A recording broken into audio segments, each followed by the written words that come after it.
Considering the Stars by Teika Marija Smits. Cassandra woke before dawn.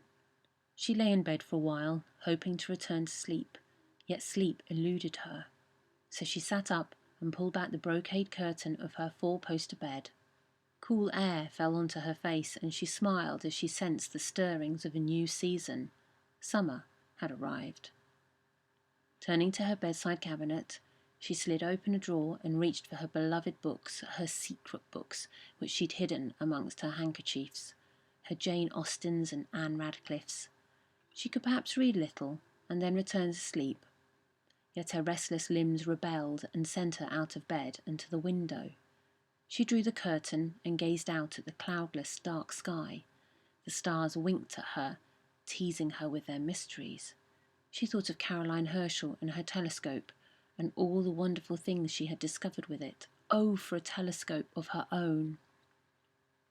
Cassandra decided to take a nighttime walk. She would venture into the dark, letting it wrap itself about her while she listened to its secrets.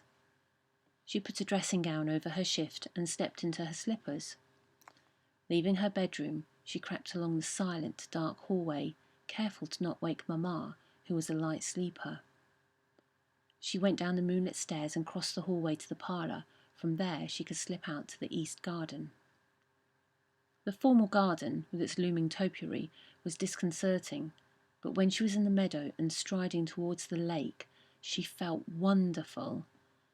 It was good to be outdoors and alone, free of the confines of propriety and decorum, free of Mamma's concerns over her attire and behaviour, free of her endless sniping about Cassandra's reading habit, a habit which was, in her mother's opinion, inappropriate for young ladies.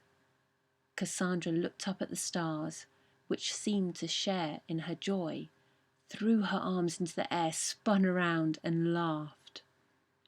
What if one day someone were to fly out there like a bird and unravel the mysteries of that jewelled nighttime tapestry?